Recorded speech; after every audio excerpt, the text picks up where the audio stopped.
బులెటిన్లో మరో breaking news చూస్తున్నాం. ఇవాళ నుంచి తెలంగాణ అసెంబ్లీ బడ్జెట్ సమావేశాలు ప్రారంభం కానున్నాయి. ఉదయం 11 గంటలకు సమావేశాలు ప్రారంభం కానున్నాయి. దాదాపు 10 రోజుల పాటు బడ్జెట్ సెషన్ జరిగే అవకాశం ఉంది. కేంద్రం పార్లమెంటులో పూర్తిస్థాయి బడ్జెట్ ప్రవేశపెట్టనుంది.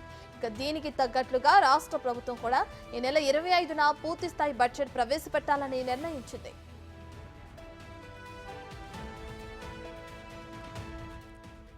ఇక ఈ ఆర్థిక సంవత్సరానికి 2 లక్షల కోట్ల వరకు బడ్జెట్ ఉంటుందని అంచనా వేస్తున్నారు.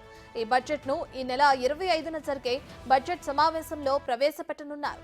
ఇప్పటికే బడ్జెట్ పై అన్ని శాఖల అధికారులతో సమావేశాలు నిర్వహించారు.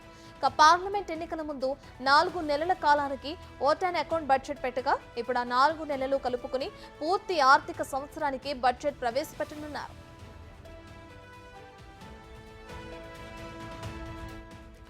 బడ్జెట్ లో 6 గ్యారంటీలకే అధిక ప్రాధాన్యత ఉంటుందని ప్రభుత్వ వర్గాలు చెబుతున్నాయి.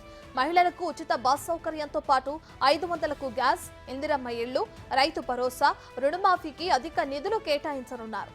వీటితో పాటు పలు కీలక అంశాలపై అసెంబ్లీలో చర్చించే అవకాశం ఉంది.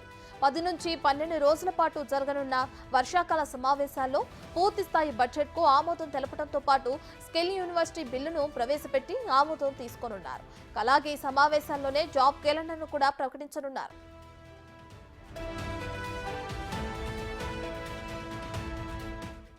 రైతు భరోసా విధి విధానాలు, స్థానిక సంస్థల్లో బీసీ రిజర్వేషన్లు, సంక్షేమ పథకాల్లో అక్రమంగా లబ్ధి పొందిన వారి నుంచి రికవరీ, తెలంగాణ తల్లి విగ్రహం, రాష్ట్ర చిహ్నం తదితర అంశాలపై చర్చించి తీర్మానం చేయనున్నారు. విద్యా, వ్యవసాయ కమిషన్ల ఏర్పాటుపై చర్చించనున్నారు. ధరణిలో జరిగిన అక్రమ వ్యవహారాలపై ప్రభుత్వం వైట్ పేపర్ పెట్టనుంది.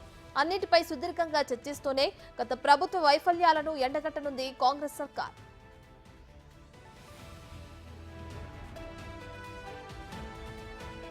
ఇక మొత్తంగా బడ్జెట్ తో పాటు పలు బిల్లులు, నివేదికలను సభలో పెట్టనుంది తెలంగాణ ప్రభుత్వం.